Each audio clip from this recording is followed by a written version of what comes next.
रसिक हो नमस्कार. आकाशवाणी सांगली केंद्राच्या आजचे पाहुणे या कार्यक्रमात आपल्या सगळ्यांचं स्वागत. आजच्या कार्यक्रमात सांगलीतील एक ज्येष्ठ लेखक श्रीयुत अरविंद लिमये आपल्या स्टुडिओमध्ये उपस्थित आहेत.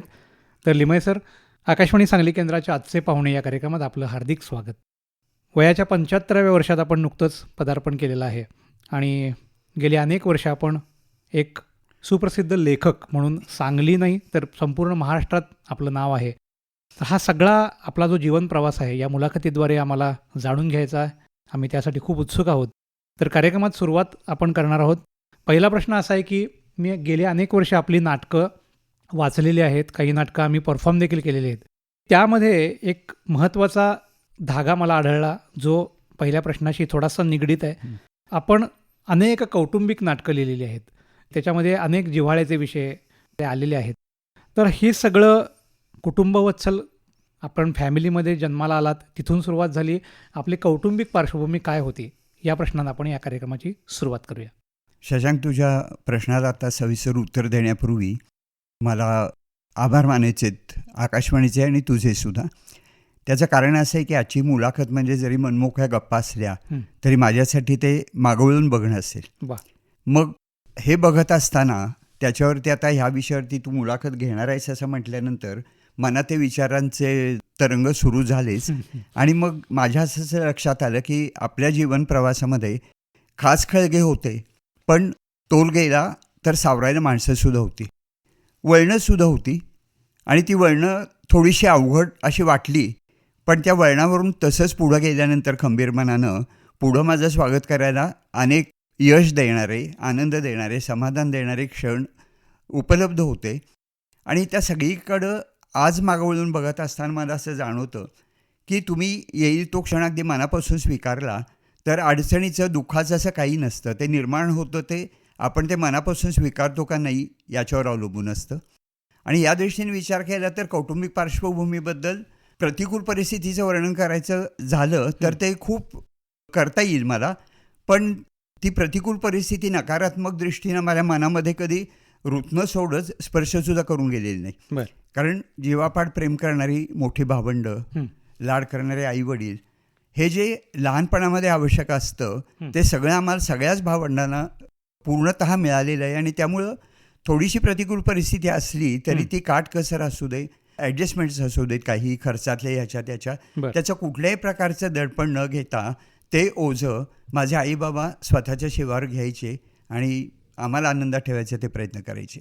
आनंदात ठेवणं म्हणजे खूप काही अतिरिक्त लाड करणं नव्हतं, पण त्यांचं बोलणं असो, काही चुकलेल्या गोष्टींच्याबद्दल आम्हाला 4 शब्द सांगणं असो, हे कधी रागावणं नसायचं. वडिलांची तर आईला सक्त ताकीद होती की मुलांना अजिबात हात लावायचं नाही, मारायचं नाही. सगळी दडपणं, घरच्या सगळ्या ॲडजस्टमेंट, धुण्या भांड्यापासूनची सगळी घरी कामं ही सगळी आई करायची. आणि हक्कानं वडिलांच्यापेक्षा आईचं नातं जास्ती जवळचं असतं म्हटलं तर ती रागाच्या बरा धपाटा घालायची, पण तो घालताना सुद्धा रागाचा अतिरेक मनात असला तरी आम्हाला लागणार नाही याची काळजी ती पुरेपूर घ्यायची. आणि तेवढं आमच्यासाठी पुरेसं होतं. म्हणजे आईची एखादी चापट खाणं सुद्धा तेव्हा आम्हाला नकोस आणि अपमानास्पद वाटायचं, त्यामुळे चांगलं वागणं आपोआप आलंच. कौटुंबिक पार्श्वभूमी म्हणशील तर वडील माझे पोस्टात होते, त्यामुळे दर 3 वर्षांनी विंचवाचं बिराड पाठीवर घेऊन कुटुंब कपिला हलवणं हे अपरिहार्य होतंच.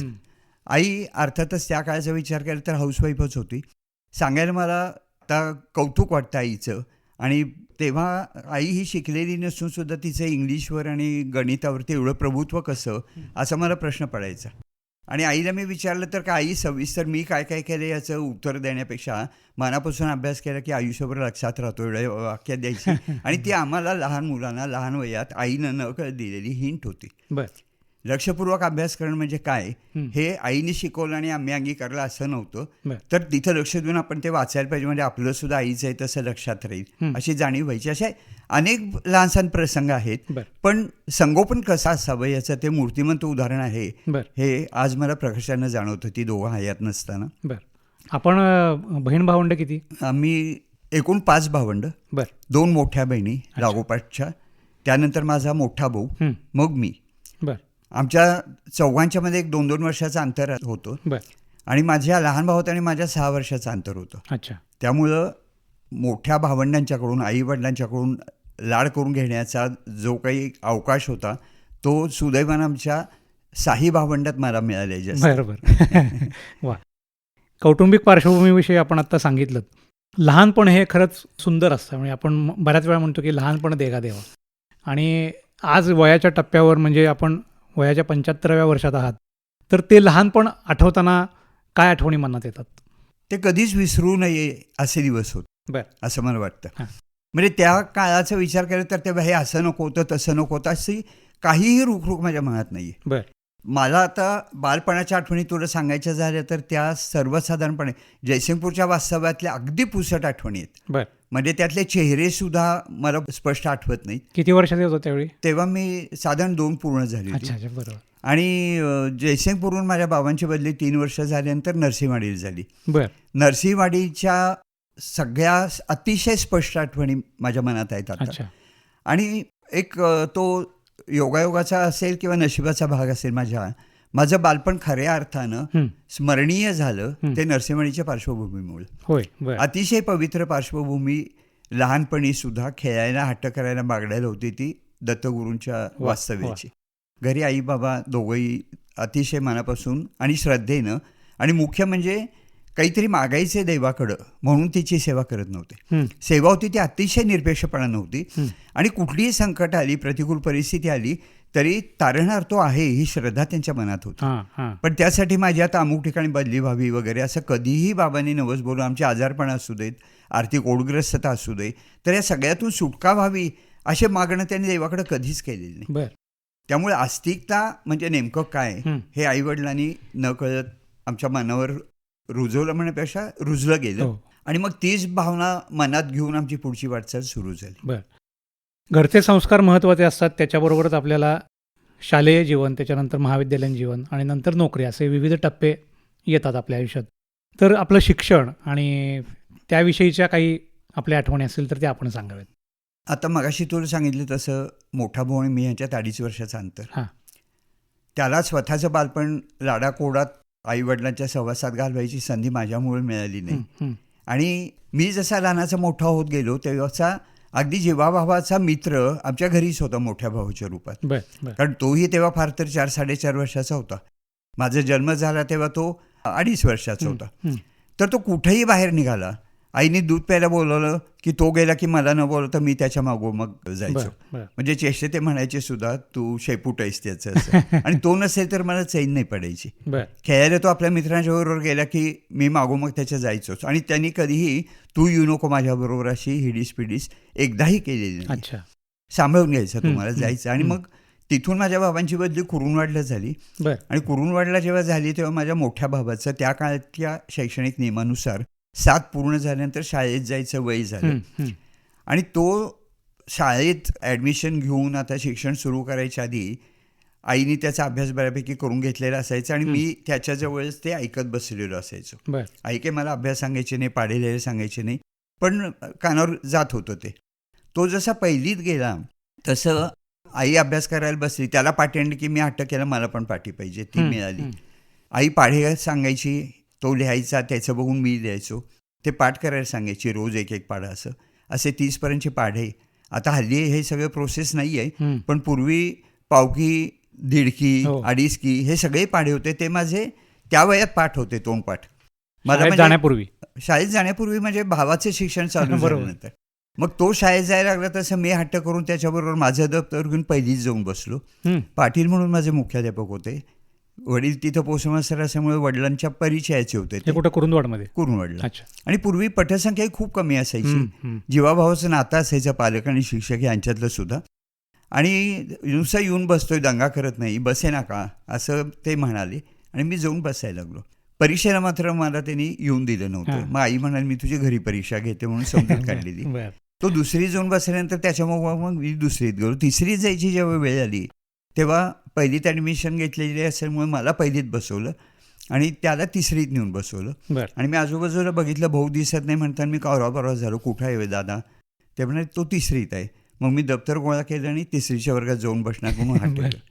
तो दिवस म्हणजे मुख्याध्यापक, शिक्षक यांच्या सगळ्यांच्या दृष्टीने अतिशय त्रासाचा होता. काही झालं तरी मी ऐकायला तयार नव्हतो. मग त्या दिवशी मला बसवलं त्यांनी आणि घरी आल्यानंतर वडिलांना बोलले असतील ते. वडिलांनी आईने खूप मला समजून सांगायचा प्रयत्न केला. मग मी म्हटलं मी शाळेतच जात नाही. बर मग पाटील सरांचं घेतली भेट त्यांनी, तुम्हीच सांगायला समजावून म्हणून. मग ते मला म्हणाले की तो तिसरीत म्हणून तू तिसरीत, असं कसं होईल. त्यांनी पहिलीची परीक्षा दिली आहे, दुसरीची परीक्षा दिली आहे, तू कुठे दिल्यास परीक्षा. मग मी म्हटलं माझ्या घ्या परीक्षा, अच्छा मी देतो परीक्षा. आणि पूर्वी हे सगळे अधिकार मुख्याध्यापकांच्या हातात असायचे. हां तर माझी पहिली आणि दुसरीची त्यांनी परीक्षा घेतली. बर त्यांच्या अभ्यासक्रमानुसार माझा अभ्यास झालेलाच होता आणि मग त्यांनी त्यांच्या अधिकारात मला तिसरीत ॲडमिशन दिली. बर आता या ऐकताना तुम्हाला आता या खूप साध्या साध्या गोष्टी वाटत असतील, पण ही घटना फक्त माझं कौतुक नाही बालहट्टानुसारच झालेलं, पण मला असं पुढं अनेक घटनांच्या बाबतीत असा प्रत्यय आलेला आहे बर की कुठलीही घटना किती क्षुल्लक असू दे, ती कुठल्या तरी पुढच्या आपल्या हिताच्या रोपाच्या पाळामुळांच्या रूपातली असते. ती घटना घडली म्हणून पुढच्या आयुष्याला माझ्या असं वळण मिळालं, ती घटना घडली म्हणून माझ्या भावाच्या आयुष्याला असं वेगळं वळण मिळालं. आणि हे मला खूप उशिरा प्रत्ययाला आलं जेव्हा काळ निघून गेलेला होता.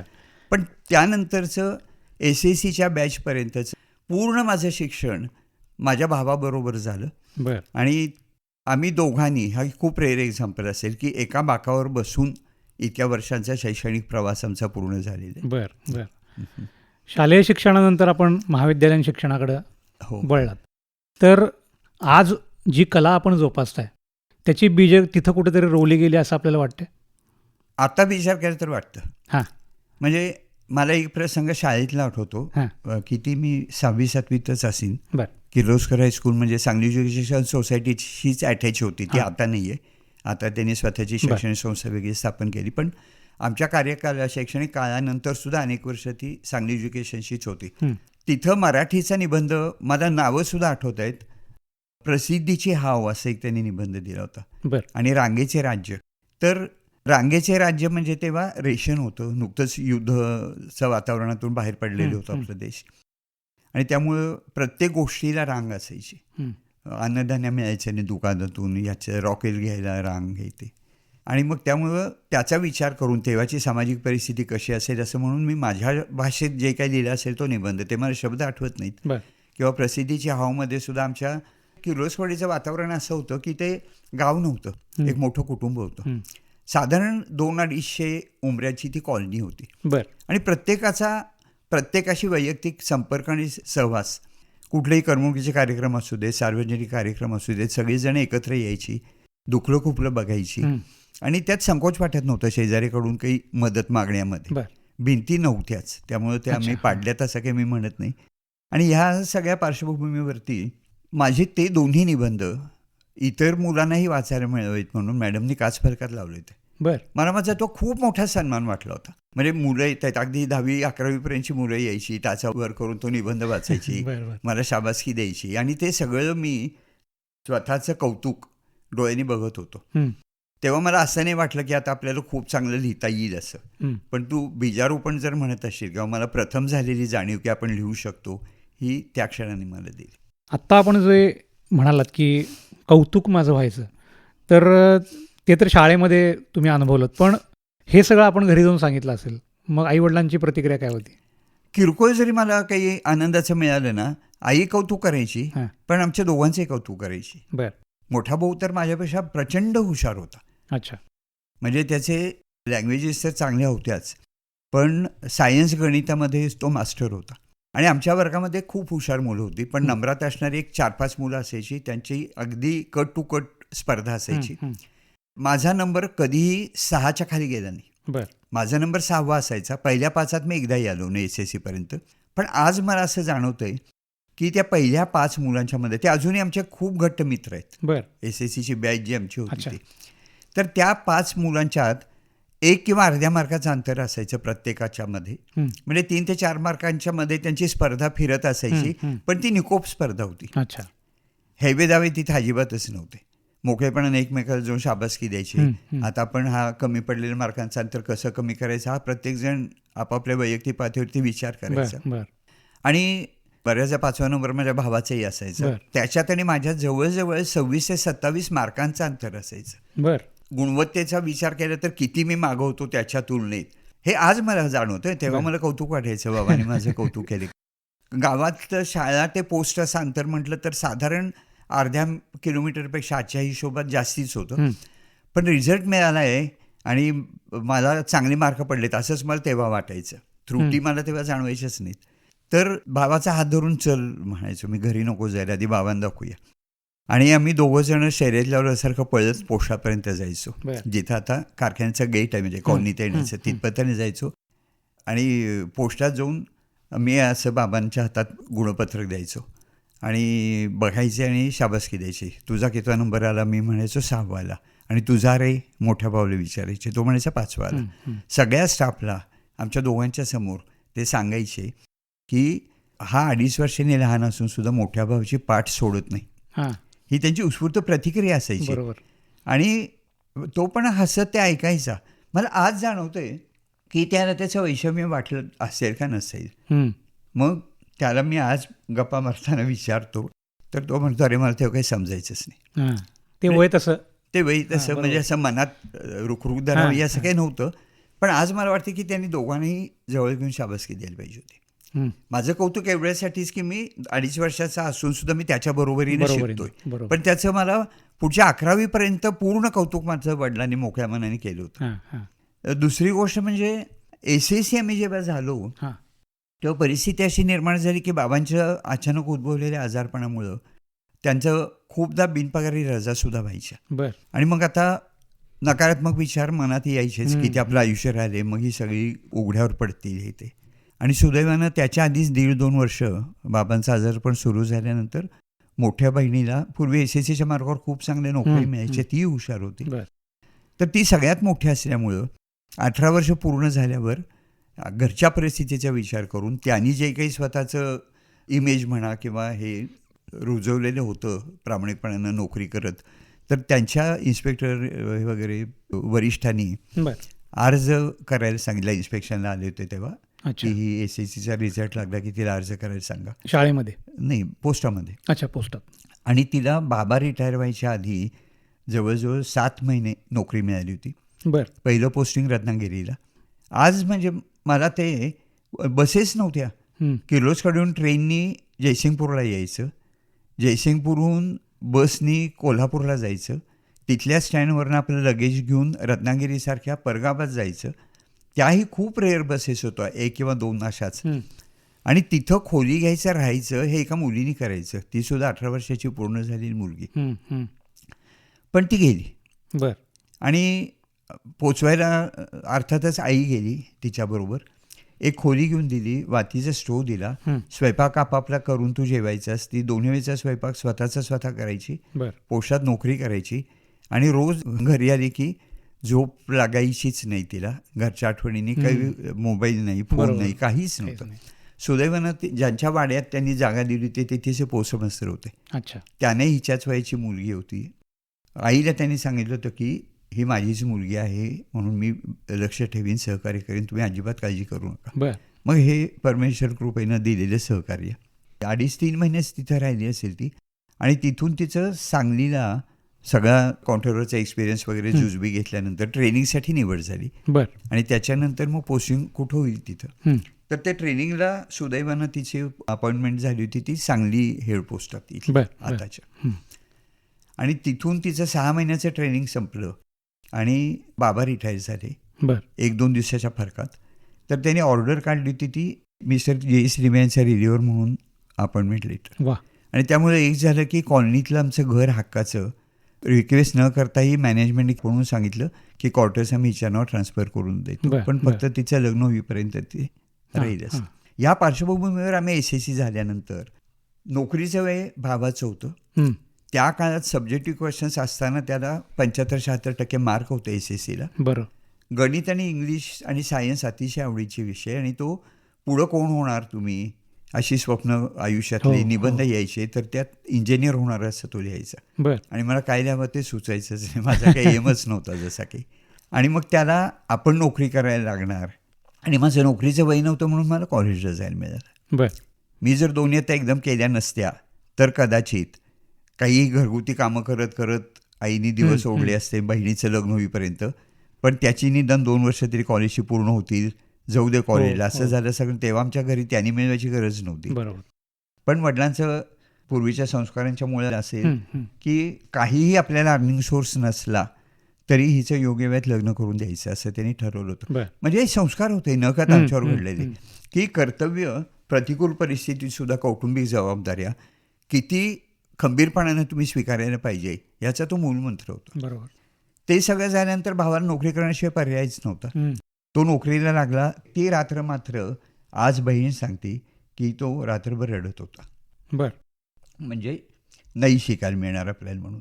अच्छा, नोकरी लागली आणि पुढचं शिक्षण नाही, थांबलं. नोकरीला तर तू नोकरी करायची, तू कॉलेजला जायचं हो, नाही हो, असा हो. निर्णय जेव्हा झाला त्या रात्रीची गोष्ट, मला काहीच माहीत नव्हत्या या गोष्टी. म्हणजे मला तेव्हा समजायचं नाही इतकं अच्छा. खोलात हां, काय हां, प्लॅनिंग, हां, कारण ती आर्थिक सहल वगैरे आमच्यापर्यंत पोहोचायचीच नाही. हां. आणि मुख्य म्हणजे तिथलं वातावरण असं होतं की थोड्याफार फरकानं सगळीजण आम्ही एकाच आर्थिक ग्रुपमधल्या फॅमिलीज हो, होत्या. हो. मित्रांची घर असो, त्यामुळे काही फार आम्हाला असं कमीपणा किंवा वैषम्य असं काहीच वाटायचं सगळेच नाही. मध्यमवर्गीय. सगळेच कनिष्ठ मध्यमवर्गीयापासूनच सुरुवात. हं. आणि भावानी आणि आईनी त्याला समजावून सांगितलं की तू हुशार आहेस की नाही त्याच्यापेक्षा, तर तू बाहेर राहून सुद्धा ग्रॅज्युएशन करू शकशील. अच्छा. मग तो म्हणाला मी करीन, पण मी इंजिनियर कुठं होणार आहे. हो. मग त्याला सांगितलं समजावून की ही सुद्धा रडत होती पण गेली ना बॅग घेऊन. त्या वयातलं आपापलं कर्तव्य म्हणून ते स्वीकारायचं. बरं. आणि ही सुद्धा जबाबदारी तुझी कधीपर्यंत, तर तो नोकरी लागेपर्यंत. हं. त्याच्यानंतर धाकट्या भावाची जबाबदारी त्याच्यावर सोपवायची. बरोबर. अशा पद्धतीने त्यांनी ते स्वीकारलं बरं. आणि शेवटपर्यंत निभावलं. त्याला मार्क चांगले होते, तो सिन्सिअर होता, हुशार होता, म्हणून त्याला चांगल्या नोकऱ्याही मिळत गेल्या. तात्पुरत्या नोकऱ्या कुठं करायच्या, तर घाडगे पाटीलमध्ये सुद्धा तो 100 रुपये पगारावरती राहत होता. कसा भागवत होता मला माहीत नाही. बरं. गोव्याला टेलिग्राफ ऑफिसमध्ये त्या काळात फक्त 250 रुपये पगार होता. गोव्यासारखी महागाई, आणि तिथून तो 150 रुपये घरी पाठवायचा आमच्या शिक्षणासाठी. आता त्या वातावरणात गेल्यावर त्यांनी मला पहिल्या घरमालकांच्याकडे नेऊन ती बराक दाखवली, बरं. कुठं तो राहत होता, आणि म्हणाला इथं एक हांतरुण माबेल एवढ्या खडूच्या रेघा आम्ही आखून घेत होतो. बरं. 6 जण त्या बराकीत राहत होती. बरं. आणि मग तुमचा स्टो असो, बॅग असो, हांतरुण असो, की त्या खडूने आखलेल्या हद्दीच्या बाहेर नाही येऊन चालणार. बरं. असे त्यांनी दिवस काढले होते. हॉटेल परवडायचं नाही. नाही, त्याला बरोबर. स्वयंपाक, मला आईला मदत करत करत खूप गोष्टी मला यायच्या. मग पुढं माझे ते नाही हाल झाले. पण त्या वयामध्ये त्याला स्वयंपाक स्वतःचा करायला येत नव्हता. हं, हं. तर तो कुकर बिकर ह्या काही गोष्टी नव्हत्या. वातीच्या स्टोवरती तो स्वतःचा भात शिजवायचा, आणि पूर्ण तिथलं वास्तव्य 2 वेळेला फक्त भात खाऊन त्यांनी खाल्लं. बरं. बरं. म्हणजे हे तेव्हा काही विषय नव्हते. छान आनंदात आमचं सगळं चाललं होतं. पण पडद्यामागचं त्याचं जीवन असं होतं हे आम्हाला खूप नंतर समजलं. बरोबर. म्हणजे सगळे आम्ही वेल सेटल झाल्यानंतरच्या गप्पांच्या ओघात त्याने हसत हसत सांगितलेल्या गोष्टी. बरोबर. हे सगळं घडत असताना म्हणजे बहिणीचं शिक्षण, त्यांच्यानंतर त्यांची नोकरी, परत भावाचं शिक्षण थोडंसं बाजूला ठेवून त्यांनी केलेली नोकरी, हे सगळं बघत असताना जेव्हा तुम्ही त्या टप्प्यावर आलात, म्हणजे आता महाविद्यालयीन शिक्षण संपलं आणि आता आपल्याला नोकरी करायची आहे, ह्या सगळ्या दरम्यान तुमच्या मनात काय भावना होत्या की आपण आता काय करायला पाहिजे? परिस्थितीची जाणीव माझं वय वाढत गेलं तसं कॉलेजच्या वयापासूनच मला समजत होतं. हां. मग मी माझ्यासाठी एक नियम ठरवून घेतला की आपण कॉलेजला पॅन्ट घालून नाही जायचं. बरं. फक्त शर्ट आणि पायजमा. पूर्ण कॉलेजमध्ये मी एकटा विद्यार्थी तसा होतो. कॉलेज कुठलं? चिंतामणराव. बरं. आणि मग बहिणीचं लग्न झालं तोपर्यंत मी इंटरला गेलो. तो 1 टर्म माझी झाली होती. बाहेरच्या खोलीच्या भाड्याची चौकशी केली, मेस लावायची त्याची चौकशी केली. तो सगळ्या हिशोबापेक्षा हं. हॉस्टेलवर राहिलं तर खर्च कमी येत होता. बरं. दर महिन्याला 50 रुपये जेवणाचे आणि रूमचे पैसे टर्मचेच भरायचे होते. किती सालची गोष्ट आहे ही? 66 ते 70 हां.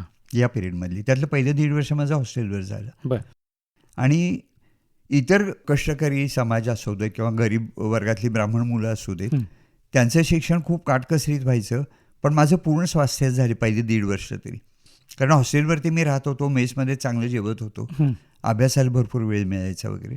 आणि त्याच्यानंतर बहिणीचं लग्न झालं, क्वार्टर सोडायची वेळ आली. तसं एक 6-7 महिने आधीच प्लॅनिंग आईबाबाने करून ठेवलं होतं की सांगली महागाईचं गाव आहे, आपण मिरजेत घेऊया. मग आमचं आजोळ मिरज. अच्छा. तिथं भारतभूषण शाळा जी आज नावारूपाला आली आहे ती माझ्या आजोबांनी स्थापन केलेली, आईच्या बाबांनी. बरं. आणि तेही कष्टकरी गरीबच कुटुंब होतं तेव्हा. पण त्यांना शिकवण्याची हातोटी होती, आणि शिकायला येणाऱ्या मुलांची संख्या अशी वाढत गेली की ती पुढं भारतभूषण ह्या नावाने संस्था त्यांनी स्थापन केली. मिरजेला आल्यानंतर आता जिथे वृद्धाश्रम आहे त्या गद्रेवाड्यात आम्ही राहत होतो. बरं. ते गद्रे आजी आजोबा यांचे जे वळण माझ्या आयुष्याला विचारांना आधी वळण सुटलेलं नव्हतं तरी सुद्धा अधिक चांगलं वळण लावलं ते त्या दोघं आजी आजोबांनी. बर. पूर्ण वाडा त्यांच्या मालकीचा होता. ही दोघं त्या वाड्यात राहायची आणि पूर्ण बाग त्यांनी, म्हणजे आता कसं आहे की बंगले असतात आपले आणि छोटा एखादा प्लॉट घेऊन आपण बाग करतो तिथं तसं नव्हतं. म्हणजे आजच्या स्क्वेअर फीटच्या हिशोबात तुला सांगायचं तर जवळजवळ 8,000च्या आसपास तो एरिया असेल सगळा स्क्वेअर फीटचा. तर त्यातल्या हार्डली 700 ते 800 स्क्वेअर फीटमध्ये ते राहायचे. बर. आणि बाकी सगळ्या ठिकाणी वृक्ष, फुलझाडं. ऋषीपंचमीचा उपास 8-10 बायका जवळच्या बोलावून फक्त बागेत पिकलेल्या त्यांच्या 2 वेळेचा उपास व्हायचा. म्हणजे इतका ऐश्वर्य आम्ही कधी उपभोगलेच नाही. पोतं चिकू काढून ते एक पोतं आमच्या घरी आणून द्यायचे. आणि मला आश्चर्य आता तेव्हाही वाटायचं, आताही वाटतंय की एकात एक अशा त्यांच्या 3 खोल्या होत्या. एक स्वयंपाकघर होतं, ते जास्ती मोठं होतं. त्याच्या लागून जी खोली होती ती कुणी आलं गेलं तर उठाय बसायची खोली त्यांची होती. आणि पलीकडची खोली होती ती त्यांचं बेड होता, तिथं झोपायची खोली. असं ते सुखात राहत होते आजी आजोबा. पण माझ्या आईबाबांचं ऋणानुबंधच त्यांच्या असे की आईबाबांचं लग्न झालं तेव्हा पहिलं बिराडकरची वेळ जेव्हा आली तेव्हा ती गद्रेवाड्यातच केली होती. अच्छा. आईला तर ते ओळखत होते, आजी आजोबांना माझ्या ओळखत होते, आईच्या आईबाबांना. आणि त्यांनी आपल्या मुलीसारखं त्यांचं नातं होतं त्या काळापासून. त्यामुळं अगदी कृपाछत्राखालीच त्यांच्या मिरजेतले संसार माझ्या आईबाबांचे झाले.